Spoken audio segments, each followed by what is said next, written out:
বুখারী শরীফের 1240 নম্বর হাদিস।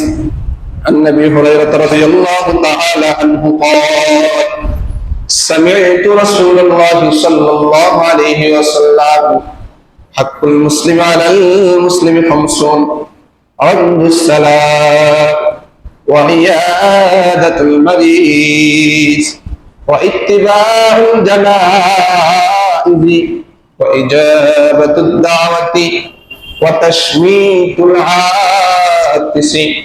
রাসূল করিম সাল্লাল্লাহু আলাইহি ওয়াসাল্লাম বলেন, বুখারী শরীফের 1240 নম্বর বর্ণনা, এক মুসলিম অন্য মুসলিমের উপরে 5টি হক রয়েছে। কয়টি? আরো জোরে বলেন। এটাই হাদিসের মধ্যে বলেছে, আরো অনেক হক আছে। আরো কি আছে? অনেক হক আছে। প্রথম হক হলো রাদ্দুস সালাম। যখন কোন মুমিনকে সালাম দিবে, ওই সালামের উত্তর দেওয়া ওই মুমিনের উপর ওয়াজিব হয়ে যায়। জোরে বলেন না সুবহানাল্লাহ। আরো জোরে বলেন সুবহানাল্লাহ। প্রথম হক হলো সালামের উত্তর দেওয়া। কি দেওয়া? এবার একটু সালাম নিয়ে কথা শুনি। এই সালামটা ইসলামে কত বেশি গুরুত্বপূর্ণ। একজন মানুষের মহাব্বত সৃষ্টি হয় দুইটা জিনিসের মধ্যে দিয়ে। কয়টা জিনিস? যদি ভালোবাসা থাকে, ঝগড়া বিভেদ হবে? আরো জোরে বলেন। ভালোবাসা থাকলে ঝগড়া বিভেদ হতে পারে না। দুইটা জিনিসের মধ্যে দিয়ে ভালোবাসা তৈরি হয়। বলেন তো কি কি? الحمد لله نحمده ونستعينه ونستغفره ونؤمن به ونتوكل عليه ونعوذ بالله من شرور أنفسنا ومن سيئات أعمالنا من يهده الله فلا مضل له ومن يضلله فلا هادي له وأشهد أن لا إله إلا الله وحده لا شريك له وأشهد أن محمدا عبده ورسوله صلى الله تعالى عليه وعلى آله وأصحابه وبارك وسلم تسليما كثيرا أما بعد فأعوذ بالله من الشيطان الرجيم بسم الله الرحمن الرحيم تعاونوا على البر والتقوى ولا تعاونوا على الإثم والعدوان واتقوا الله إن الله شديد العقاب.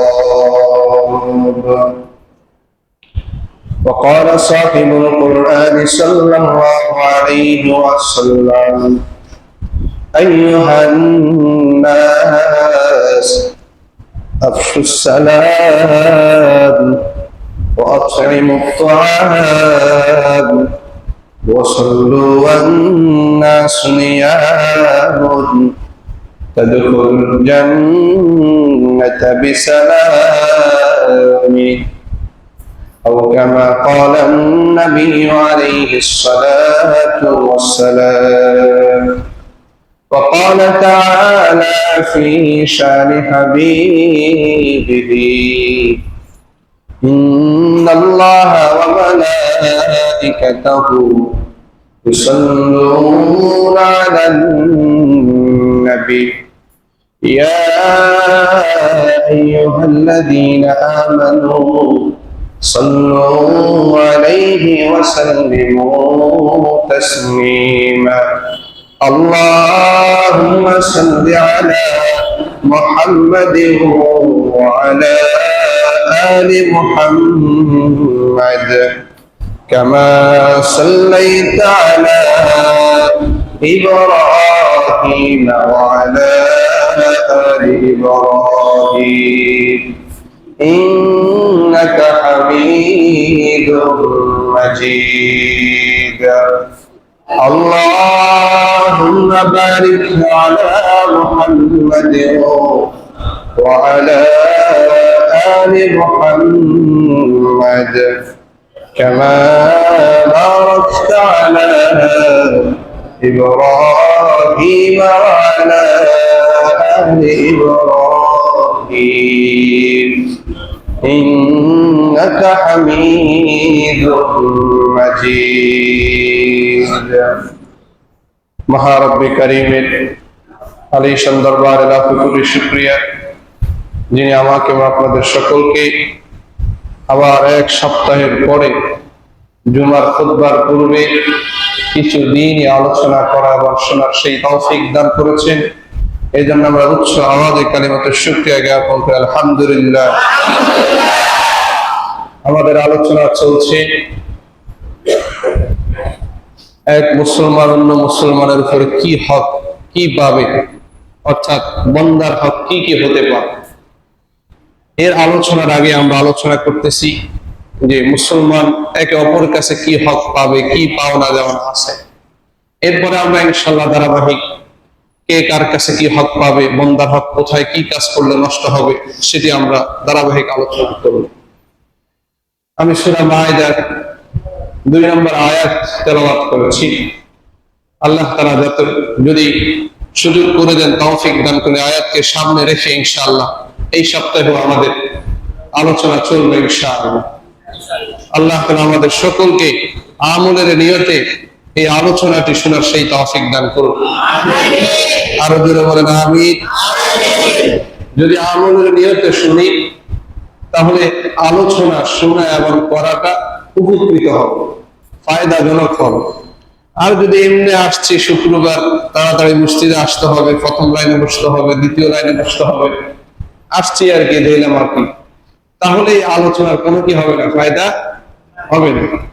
এই জন্য আমরা সকলে আমলের নিয়তে শুনবো। আল্লাহ তাআলা যাতে করে আমাকে আমলের নিয়তে বলার তৌফিক দান করেন আর আপনাদেরকে আমলের নিয়তে শোনার সেই তৌফিক দান করেন, আমিন। ইনশাআল্লাহ আমলের নিয়তে শুনতে পারবেন তো ইনশাআল্লাহ? আরো জোরে বলেন ইনশাআল্লাহ। সূরা মাইদার 2 নম্বর আয়াত তেলাওয়াত করেছি। তাআওয়ানু আলাল বিররি ওয়াত তাকওয়া ওয়া লা তাআওয়ানু আলাল ইসমি ওয়াল উদওয়ান ওয়াত্তাকুল্লাহ ইন্নাল্লাহা শাদীদুল ইকাব। রব্বে কাআবা বলেন তাআওয়ানু আলাল বিররি ওয়াত তাকওয়া, তোমরা পরস্পর ভালো কাজের মধ্যে, সৎ কাজের মধ্যে, তাকওয়ার কাজের মধ্যে পরস্পরকে সহযোগিতা করো। পরস্পর কোন কাজে সহযোগিতা করো? সৎ কাজে, ভালো কাজের মধ্যে কি করো? সহযোগিতা করো। সালাত আদায় করবে, ওযু আদায় করবে, ভালো কাজ করবে, অন্যের মেয়ের বিবাহের ব্যবস্থা করবে, সামাজিক ভালো কাজের মধ্যে কাজ করবে। এই কাজের মধ্যে সহযোগিতা করা এক মুসলমান অন্য মুসলমানের কর্তব্য। আমাদের আশপাশে যে কোনো ভালো কাজের মধ্যে নিজে শরীক হওয়া, নিজে কি হওয়া? শরীক হওয়া। ওয়ালা তাআওয়ানু আলাল ইসমি ওয়াল উদওয়ান। আর খারাপ কাজ যেগুলো রয়েছে, গুনাহের কাজ যেগুলো রয়েছে, অসৎ কাজ যেগুলো রয়েছে, সেগুলোর মধ্যে পরস্পরকে সহযোগিতা করা যাবে না। করা যাবে? আপনি একজনকে মারলেন, কেন মারলেন এটা দেখলেন না, মারছে আমার বন্ধু, আমিও গিয়ে মারা শুরু করলাম, এটা গুনাহের কাজের মধ্যে সহযোগিতা করুন। কিসের জন্য আমি মারামারি করতেছি? কথা বলছেন, সে টাকা পায় তার কাছে, এই দাবিটা করতেছে, দাবি উঠায় তার কাছে, টাকা আদায় করতেছে। এখন সে আপনার বন্ধু, তার কথা শুনে আপনিও টাকা দাবি আদায় করতে যাচ্ছেন, গিয়ে দেখেন এটা আসলে তার হালাল টাকা না, দেখা যাবে সুদের টাকা উসুল করার জন্য কাজ করতেছে। আছে কি নাই? কথা বলেন না? আছে। দোকানে 1 লাখ টাকা সুদের উপরে লাগাইছে, লাগানোর পরে এবার সুদ তো সবসময় খাইছে, এবার 2 বছর আর 3 বছর সুদ দেয় না, এখন 1,50,000 টাকা হয়ে গেছে। হয় কি হয় না? এখন 1,50,000 টাকা উঠানোর জন্য সে আরো মানুষ নিয়ে আসে কি আসে না? এগুলো কি অবাস্তব কথা নাকি? এগুলো কোরআন হাদিসের কথা। কিসের কথা? আপনাদের মনে কষ্ট যাইতেছে, এগুলো জানতে হবে। তা আপনি যে তাকে সহযোগিতা করতে যাইতেছেন, কিসের কারণে, কোন অপরাধে বা ভালো কাজে সহযোগিতা করতেছেন নাকি খারাপ কাজে সহযোগিতা করতেছেন, এটা দেখতে হবে। আপনি সুদের টাকা উসুল করার জন্য দলবল নিয়ে গেলেন, তার থেকে আবার টাকা উসুল করলেন, তাহলে আপনি গুনাহের কাজে সহযোগিতা করলেন নাকি সৎ কাজে সহযোগিতা করলেন? আবার আরেকটা হলো, করজ নিয়ে গেছে, তার কাছ থেকে ঋণ নিছে, দিচ্ছে না, এখন সে আদায় করতে চাইতেছে, এই লোকটার কাছে টাকা আছে কিন্তু তার অভ্যাস খারাপ। অভ্যাস কি আছে? খারাপই আছে। যখন সে দুইজনকে বললো, ভাই আমার টাকাটা উসুল করে দেন, আসেন আমরা তাকে বলি, আপনি বললো টাকাটা দিয়ে দিবি, এরকম হলে যেতে পারেন, এটা তাকে সহযোগী হবে। এটা কি হবে? সহযোগিতা হবে। আরেকটা হলো, আপনি তাকে সুদের টাকা, ঘুষের টাকা আদায় করার জন্য সহযোগিতা করতেছে, আপনি তাকে গুনাহের কাজের মধ্যে, সীমা লঙ্ঘনের মধ্যে তাকে আপনি সহযোগিতা করেছেন। এটা আপনি ওই মুসলমানের হক কি করছেন? নষ্ট করছেন। এটা করা যাবে? করা যাবে না। আপনার সাথে একজনের সাথে মারামারি হয়েছে, মারামারি তো হক পন্থা হতে পারে, আবার বাতিল পন্থা তো হতে পারে। অর্থাৎ মারামারিটা সঠিকও হতে পারে, আবার মারামারিটা আনসঠিকও হতে পারে। মারামারি সঠিকও হয়, আবার আনসঠিকও হয়। আপনি আনসঠিক ভাবে মারামারি করতেছে, তার পাশে গিয়ে আপনিও অন্যকে মারতেছেন, এটা ওয়ালা তাআওয়ানু আলাল ইসমি ওয়াল উদওয়ান। আরেকটা বিষয় হলো, আপনি ন্যায় পরায়ণ, ঠিক আছেন, মারতেছেন, আপনি হয়তো মুজলুম হয়ে যাচ্ছে, তখন আপনি তার পাশে গিয়ে দাঁড়ানো, এটা তাআওয়ানু আলাল বিররি ওয়াত তাকওয়া। যত কাজ করবো আল্লাহ তাআলা বলেন ওয়াত্তাকুল্লাহ, তুমি দুনিয়ার মানুষকে বহু বুঝ দিতে পারবে, ওয়াত্তাকুল্লাহ, আমি আল্লাহকে তো বুঝ দিতে হবে। কথা বুঝেন নাই? আমি আপনি যতই কাজ করব, আমাকে আপনি বহু কথা করে বুঝাবেন, আপনি আপনার ভাইকে বহু কথা বলে বুঝাবেন, কিন্তু আল্লাহকে তো ভয় করতে হবে। বিচার দিবস তো একটা আছে, আছে কি নাই? ওয়াত্তাকুল্লাহ ইন্নাল্লাহা শাদীদুল ইকাব, আল্লাহকে তোমরা আমাকে ভয় করো, নিশ্চয় আমার ধরাটা অনেক বেশি কঠোর হবে, অনেক বেশি কঠোর হবে। এই জন্য এক মুসলিম অপর মুসলিমকে, এক মুমিন অপর মুমিনকে সৎ কাজে সহযোগিতা করা, অসৎ কাজে সহযোগিতা না করা, এটা এক মুমিন অন্য মুমিনের উপর হক। এক মুমিন অন্য মুমিনের উপরে হক। জোরে বলেন হক। আজ থেকে আমার আশপাশে যেই কোনো ভাই সৎ কাজ করতে যাচ্ছে, পারতেছে না, আমি তার সহযোগী হবো। পারবেন ইনশাআল্লাহ? জোরে বলেন। তার মেয়ের বিবাহ হবে, টাকার সমস্যা আছে, আমরা কয়েকজন মিলে টাকা তুলে তার মেয়ের বিবাহের ব্যবস্থা করে দেব। পারবেন ইনশাআল্লাহ? আমার ভাইয়ের রাস্তা নাই বাইরে যাওয়ার মতো, আমরা কয়েকজন টাকা নিয়ে তাকে রাস্তায় সুন্দর করে যাওয়ার ব্যবস্থা করে দিব। এটা হলো সৎ কাজের তাকে সহযোগিতা করা। আর মারামারি, কাটাকাটি, হানাহানি যদি অন্যায় পন্থায় হয়, সেভাবে শরীক না হও, সেভাবে শরীক না হও। আল্লাহ তাআলা আমাদেরকে আমাদের মুমিন মুসলিমদের হক আদায় করার সেই তৌফিক দান করুন। আমিন। অন্যের জমি মেরে খেয়ে ফেলতেছে, অন্যায় ভাবে, তখন আপনি তাকে সহযোগিতা করবেন। আরেকটা হলো, সে অন্যায় ভাবে খেয়ে ফেলতেছে, আপনি তার বিরুদ্ধে করবেন, আপনি তার কি করবেন? বিরুদ্ধে করবেন। এটা হলো ওয়ালা তাআওয়ানু আলাল ইসমি ওয়াল উদওয়ান, ওয়ালা তাআওয়ানু আলাল ইসমি। এভাবে সমাজে যত অপরাধ আছে, সব অপরাধের এখানে বলার সুযোগ নেই। অপরাধের সহযোগী না হওয়া, অপরাধের কি হওয়া? সহযোগী না হওয়া। আর যেগুলো ভালো কাজ, সৎ কাজ, সেগুলোর সহযোগী হওয়া। একজন মুমিন অন্য মুমিন থেকে পাবে, অন্য মুসলিম থেকে পাবে, এটা এক মুসলিম অন্য মুসলিমের উপরে কি হক। এরপর বুখারী শরীফের 1240 নম্বর হাদিস, عن ابي هريره رضي الله تعالى عنه قال سمعت رسول الله صلى الله عليه وسلم حق المسلم على المسلم 50 رد السلام وعيادة المريض واتباع الجنائز وإجابة الدعوة وتشميت العاطس। রাসূল করিম সাল্লাল্লাহু আলাইহি ওয়াসাল্লাম বলেন, বুখারী শরীফের 1240 নম্বর বর্ণনা, এক মুসলিম অন্য মুসলিমের উপরে 5টি হক রয়েছে। কয়টি? আরো জোরে বলেন। এটাই হাদিসের মধ্যে বলেছে, আরো অনেক হক আছে। আরো কি আছে? অনেক হক আছে। প্রথম হক হলো রাদ্দুস সালাম, যখন কোন মুমিনকে সালাম দিবে, ওই সালামের উত্তর দেওয়া ওই মুমিনের উপর ওয়াজিব হয়ে যায়।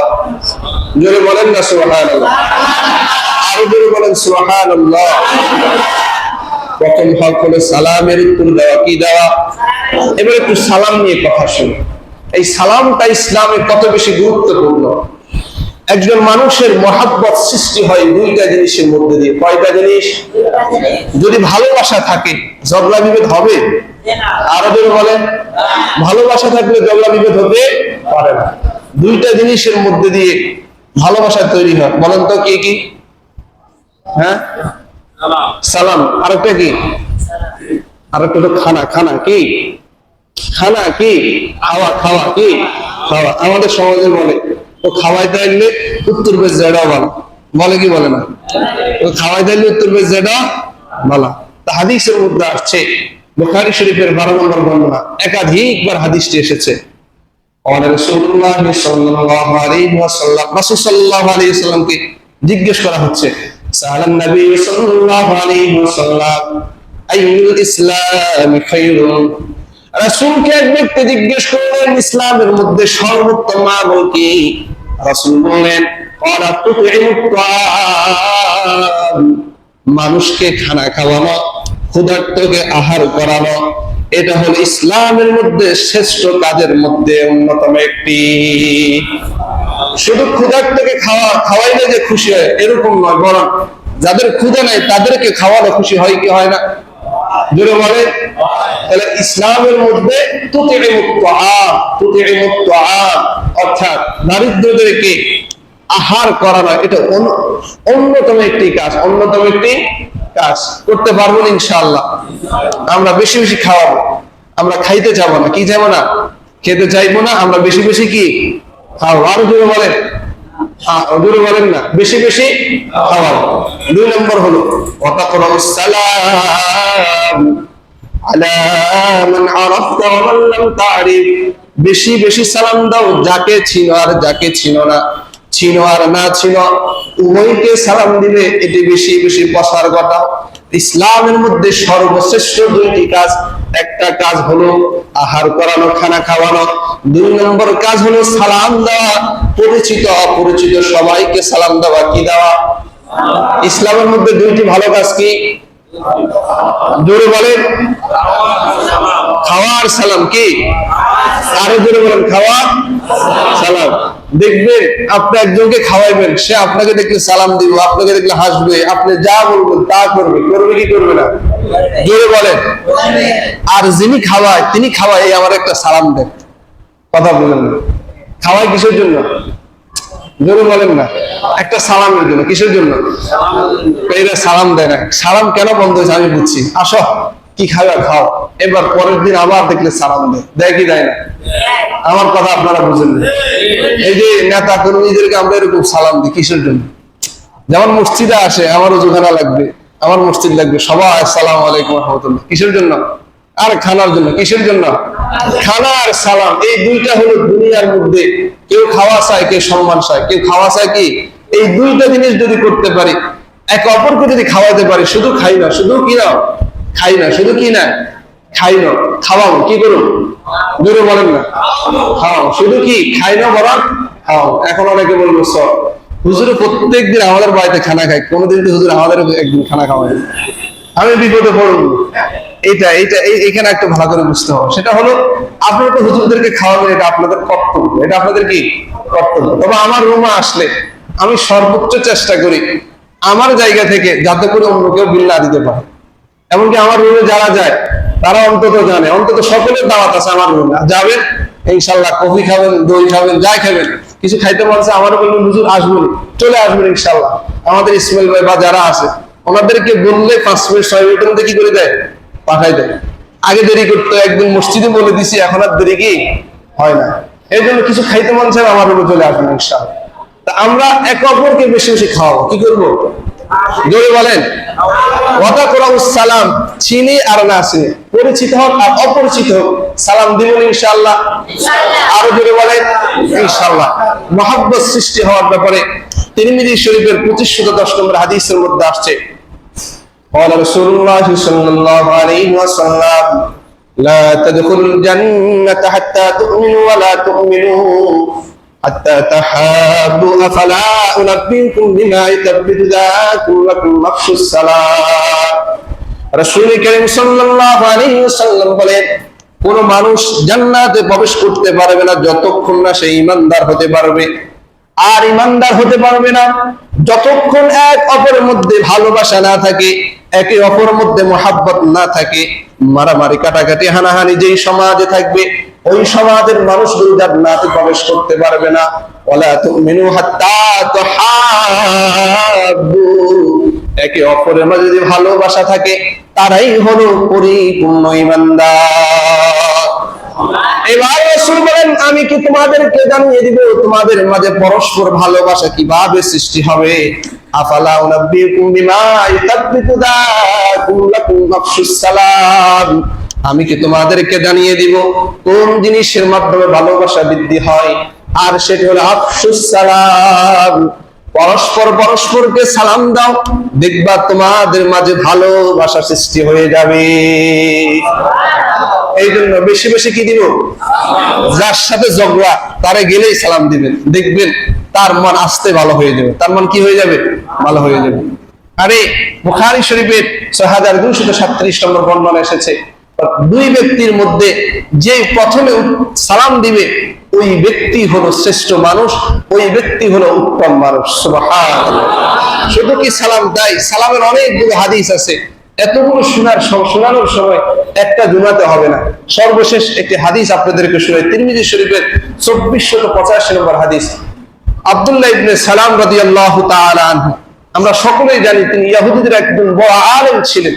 যখন রাসূল করিম সাল্লাল্লাহু আলাইহি ওয়াসাল্লাম মদিনায় গেলেন, কদিমান নবী সাল্লাল্লাহু আলাইহি ওয়াসাল্লাম মদিনায় আগমন করলেন, গেলেন, অন্যান্য সাহাবীরা বা মদিনার যারা সাহাবী ছিলেন তারা রাসূলকে দেখার জন্য, এক নজর দেখার জন্য ভিড় জমাইছে। তখন আব্দুল্লাহ ইবনে সালামও গেলেন যে আসলে উনি রাসূল কি রাসূল নামে একটু দেখি। তো তিনি যখন রাসূলের দিকে তাকাইলেন, তিনি বললেন না, উনি মিথ্যাবাদী হতে পারেন না, তিনি আসলেই রাসূল। সুবহানাল্লাহ। আব্দুল্লাহ ইবনে সালাম বলেন, তখন রাসূল করিম সাল্লাল্লাহু আলাইহি ওয়াসাল্লাম উপস্থিত সকলকে তিনটা কথা বললেন। কয়টা কথা? এই তিনটা বিষয় যদি কেউ মেনে চলতে পারে সেই শান্তির সাথে শান্তি ভালোভাবে জান্নাতে প্রবেশ করতে পারবে। সুবহানাল্লাহ। তিরমিজি শরীফের 2485 নম্বর হাদিস, قال رسول الله صلى الله عليه وسلم أيها الناس أفشوا السلام وأطعموا الطعام وصلوا والناس نيام تدخلوا الجنة بسلام। রাসূল করিম সাল্লাল্লাহু আলাইহি ওয়াসাল্লাম বলেন, হে লোক সকল, ভালো করে শোনো, আফশুস সালাম, তোমরা পরস্পর পরস্পরকে সালাম বেশি বেশি করে দাও। কি দাও? আরো জোরে বলেন, কি দাও? ছোট বড়কে, ছোট বড়কে, বড় স্বামী স্ত্রী, ছেলে বাবাকে, বাবা ছেলেকে। আচ্ছা, এই ওয়াজটা আমরা আরো করছি। কারা কারা আছেন নিজের ছেলে সন্তানকে সালাম দেন? মাশাআল্লাহ, মাত্র 2-3 পাওয়া গেছে। কারা কারা আছেন নিজের স্ত্রীকে সালাম দেন? নাই, মানুষ নাই। কারা আছে? স্ত্রীদেরকে তো জিজ্ঞেস করার সময় সুযোগ নাই যে কারা কারা স্বামীদেরকে সালাম দেন। এটার জন্য মাইক লাগবে। কি লাগবে? মাইক লাগবে। আমাদের ম্যানেজমেন্ট কমিটি যারা আছেন একটু চেষ্টা করবেন। অনেকে বলে হুজুর মাইকে আলোচনা করা কি ভুলে নাকি, অন্যান্য মসজিদে আলোচনা করে। এখন কিছু সমস্যা হলে তো হুজুর কইছে নাই, এই জন্য আমরা একটু চেষ্টা করবো ইনশাল্লাহ যাতে করে বাহিরের মাইকটা ব্যবস্থা করে দেওয়া যায়। কারণ আমরা তো জুমায় আলোচনা শুনি, তারপরে ওয়াজে আলোচনা শুনি, বিভিন্ন ভাবে বিভিন্ন কিছু শুনি, কিন্তু আমাদের মা বোনদের আলোচনাগুলো শোনার তো কি হয় না, সুযোগ হয় না। এই জন্য আমরা বাহিরের মাইকের ব্যবস্থা করবো ইনশাল্লাহ, মা বোনদের আলোচনা শোনা সহজ হবে। তাহলে আফসুস সালাম, বেশি বেশি কি দেওয়া? সালাম দেওয়া। 2 নম্বর, ওয়াতিমুত তাআম, একে অপরকে আহার করানো, একে অপরকে খাওয়ানো, যত বেশি পারা। সবসময় চিন্তা রাখা যে আমি অন্য থেকে কিছু খাবো না, অন্য থেকে কি খাবো না, কিছু খাবো না। আপনি যদি অন্যকে শুধু খাবার, অটোমেটিক দেখবেন তার আপনার প্রতি একটা ভালোবাসা, শ্রদ্ধাবোধ জেগে উঠবে। দেখবেন অটোমেটিক আপনার প্রতি একটা শ্রদ্ধাবোধ জেগে উঠবে। আমি তো বলতে পারি আমাদের বন্ধু মার্কেট বাড়ির সামনে যে কয়েকটা দোকান আছে, আমি কারো কাছ থেকে কোনো কিছু খাইছি আজ পর্যন্ত মানে বুঝকেনা হওয়ার পর থেকে, হাদিসগুলো পড়ার পর থেকে কেউ বলতে পারবে না আলহামদুলিল্লাহ বলো। মানে নিজে যদি পকেটে টাকা থাকে খাই বসি, আল্লাহ আসতে উঠে কি যায় চলে যায়, খান না বহুত কথা বললেও খাই না। কারণ অন্য থেকে যখন খাবেন তখন তার আপনার প্রতি শ্রদ্ধাটা আস্তে আস্তে কি যায় কমতে থাকে। এই জন্য সবসময় নিজে খেয়ে টাকা দেওয়ার চেষ্টা করবেন, অন্য থেকে টাকা না নেওয়ার চেষ্টা করবেন। এটা হাদিস। নিজের প্রতি ভালোবাসা কি হবে সৃষ্টি হবে। এরপরে ওয়াসাল্লু ওয়ান নাসু নিয়ামুন, তোমরা বেশি বেশি নামাজ পড়ো। ওয়ান নাসু নিয়ামুন, মানুষ যখন ঘুমে থাকে, মানুষ যখন কিসে থাকে ঘুমে থাকে। কিসের নামাজ সেটা? তাহাজ্জুদের নামাজ। কিসের নামাজ? তাহাজ্জুদের নামাজ। রাসূল বলেন তাদখুলুল জান্নাতা বিসালামিন, এই তিনটা কাজ যদি করতে পারো সে সহি সালামতে জান্নাতে প্রবেশ করবে। আরো জোরে বলেন সুবহানাল্লাহ। তার প্রথম কাজ কি? সালাম দেওয়া। কি দেওয়া? সালাম দেওয়া। 2 নম্বর কাজ খাওয়ানো। 3 নম্বর তাহাজ্জুদ নামাজ। আল্লাহ তাআলা আমাদেরকে 3টা আমল করে সহি সালামতে জান্নাতে প্রবেশ করার তৌফিক দান করুন। আজকে থেকে ইনশাআল্লাহ আমরা অধিক হারে সালাম দিব, পারবেন ইনশাআল্লাহ। আজকে থেকে নিয়ত করব আমি আজকে 100 জনকে সালাম দিব। কতজনকে? 100 জনকে। আগামীকাল চিন্তা করবো আমি 101 জনকে সালাম দিব, পারবেন ইনশাআল্লাহ। সালাম দিতে শরম আসেনি? সালাম মানে দোয়া। সালাম মানে কি? দোয়া। আমরা নিজেদের ঘরে প্রবেশ করব, নিজেদের ঘরে প্রবেশ করার আগেও সালাম দেওয়া সুন্নাত। নিজেদের ঘরে প্রবেশ করার আগে সালাম দেওয়া সুন্নাত। সূরা নূর 61 নম্বর আয়াতের মধ্যে আল্লাহ তাআলা বলেন ফাইদা দাখালতুম বুয়ুতান ফাসাল্লিমু আলা আনফুসিকুম তাহিয়াতান মিন ইনদিল্লাহি মুবারাকাতুন তাইয়্যিবা। আল্লাহ তাআলা বলেন ফাইদা দাখালতুম বুয়ুতান, যখন তোমরা তোমাদের নিজের ঘরে প্রবেশ করবে, ফাসাল্লিমু আলা আনফুসিকুম তাহিয়াতাম মিন ইনদিল্লাহি মুবারাকাতান তাইয়্যিবা, নিজের ঘরে প্রবেশ করার আগে নিজের ঘরের অধিবাসীদেরকে তোমরা সালাম দাও। সুবহানাল্লাহ বলেন। নিজের ঘরের অধিবাসীদেরকে সালাম দেওয়া মানে তাদের জন্য দোয়া করা। কি করা? আরো জোরে বলেন দোয়া করা। আরো জোরে দোয়া করা। আল্লাহ তাআলা বলেন ইনদাল্লাহি মুবারাকাতান তাইয়্যিবা, সেটা আল্লাহ তাআলার পক্ষ থেকে অনেক উত্তম একটি দোয়া, পবিত্রময় একটি শিক্ষা আমাদেরকে দেওয়া হচ্ছে। শুধু তা না, অন্যের ঘরে যখন আমরা প্রবেশ করব আল্লাহ তাআলা বলেন ইয়া আইয়ুহাল্লাযীনা আমানু লা তাদখুলু বুয়ুতান গায়রা বুয়ুতিকুম হাত্তা তাস্তানিসু ওয়া তুসাল্লিমু আলা আহলিহা যালিকুম খায়রুল লাকুম লাআল্লাকুম তাযাক্কারুন। সূরা নূরের 27 নম্বর আয়াত। আল্লাহ তাআলা বলেন ইয়া আইয়ুহাল্লাযীনা আমানু লা তাদখুলু বুয়ুতান গায়রা বুয়ুতিকুম, যখন তোমরা নিজ ঘর ব্যতীত অন্যের ঘরে প্রবেশ করতে চাইবে তখন ওই ঘরের যে অধিবাসী আছে তাদের থেকে অনুমতি নাও। ফাসাল্লিমু, আর তাদেরকে সালাম দাও। সুবহানাল্লাহ। যালিকুম খায়রুল লাকুম, এটা তোমাদের জন্য অনেক বেশি উত্তম। কারণ যখন আমরা তাদেরকে সালাম দিব, সালাম দেওয়ার কারণে তাদের আর আমাদের মাঝে ভালোবাসা বৃদ্ধি হবে কি হবে না? হবে। এই জন্য কোনো ঘরের সামনে গিয়ে বলবো না দরজা খোলেন, গিয়ে বলবো আসসালামু আলাইকুম ওয়া রাহমাতুল্লাহ। আরো জোরে বলেন আসসালামু আলাইকুম ওয়া রাহমাতুল্লাহ। আমার রুমে কিছু মুসল্লি আছে, সিঁড়ি থেকে যাওয়ার আগে দিয়ে শুরু করে হুজুর আসেননি, হুজুর আসেননি। সিস্টেম এটা না, নিয়ম হলো দরজার সামনে গিয়ে বলবেন আসসালামু আলাইকুম ওয়া রাহমাতুল্লাহ। আসসালামু 3বার, একবার না জবাব দিলে কয়বার সালাম দিব? 3বার। তখন ভিতর থেকে কি আসবে? উত্তর আসবে। ঘরে প্রবেশের জন্য সালাম, যখন দরজা খুলবে তখন সাক্ষাতের সালামটা আবার দিব আসসালামু আলাইকুম ওয়া রাহমাতুল্লাহ।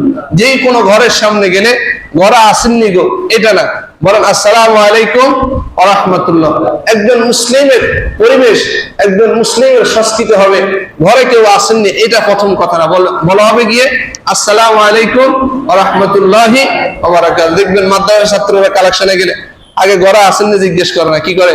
আসসালামু আলাইকুম ওয়া রাহমাতুল্লাহ। 2-3বার সালাম দেওয়ার পরে মাথা গরম হলে খালা আসেননি, খালা আসেননি, কথা ঠিক না? সালাম দিব, আগে আমরা কি দিব? সালাম দিব ইনশাআল্লাহ। আল্লাহ তাআলা আমাদেরকে সালাম দেওয়ার বেশি বেশি তৌফিক দান করুন।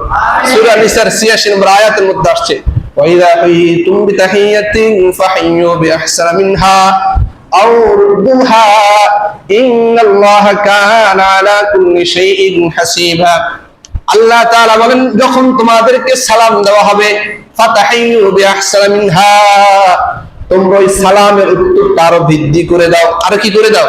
বৃদ্ধি করে দাও। আও রুদ্দুহা অথবা সে যতটুকু দিয়েছে ততটুকু দাও। দেখেন সালামের কথা কোরআনে বারবার আসছে। কোথায় আসছে? কোরআন মাজিদে বারবার এসেছে, হাদিসে বারবার এসেছে। সালামের গুরুত্ব কত বেশি, সালামের গুরুত্ব কত বেশি। নামাজ শেষ করবেন, সালাম ছাড়া নামাজ শেষ করলে হবে না।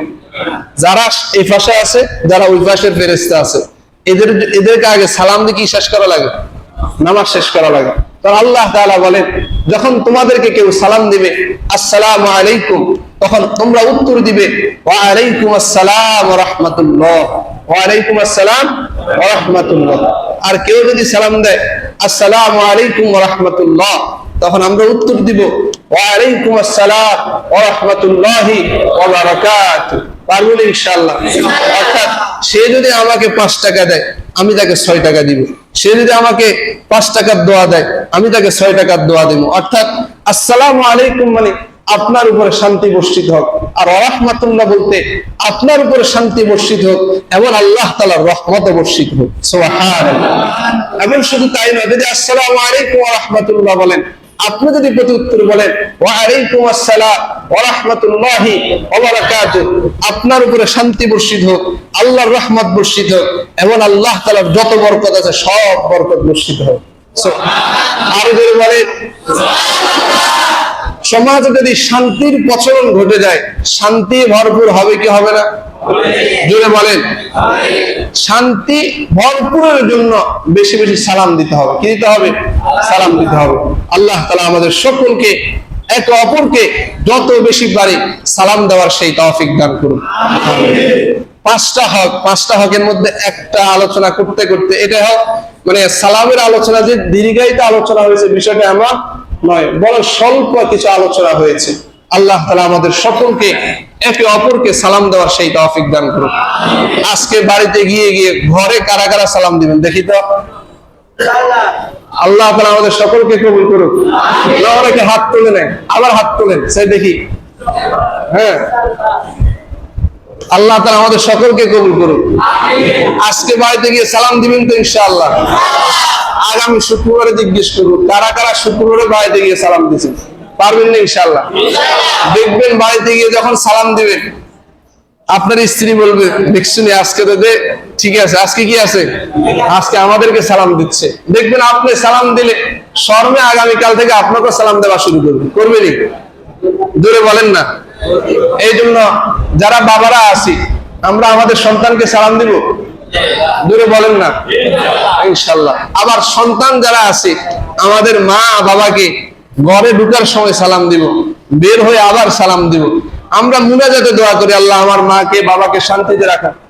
আল্লাহ যে দোয়াটা শিখিয়ে দিছে, রাসূল যে দোয়া শিখিয়ে দিছে, এটা সরাসরি আমরা করতে পারি না? আরো জোরে বলেন করতে পারি ইনশাআল্লাহ। আমরা অনেক ছেলে সন্তান আছে শ্বশুর শাশুড়িকে সালাম দেয় কিন্তু মা বাবাকে সালাম দেয়, আছে কি নাই? আরো জোরে বলেন। শ্বশুর শাশুড়িকে সালাম দিবেন, মা বাবা কেউ কি দিবেন? বরং শ্বশুর শাশুড়িকে যদি একটা দেন মা বাবাকে 2টা করে দিবেন। যখন দেখবেন তখনই সালাম দিবেন। আল্লাহ তাআলা আমাদের সকলকে সালামের প্রচলন বিস্তার ঘটানো সেই তৌফিক দান করুন। আরো জোরে বলেন আমিন। আমাকে বেশি বেশি সালাম দেওয়ার তৌফিক দান করুন। আমরা প্রতিযোগিতা করব ইমাম সাহেব আগে সালাম দিতে পারে নাকি আমি আগে সালাম দিতে পারি। পারবো না ইনশাআল্লাহ? আমি খেয়াল করবো, আমি সালাম দিব আগে, আপনি সালাম দিবেন আগে। দেখা যাক কে কাকে আগে সালাম দিয়ে নাকি দিতে পারে। ঠিক আছে ইনশাআল্লাহ? আল্লাহ তাআলা আমাদের সকলকে সালামের উপরে এক অপরের হক আদায় করার সেই তৌফিক দান করুন। আমরা যারা সুন্নত পড়ি নাই সুন্নত পড়ি না।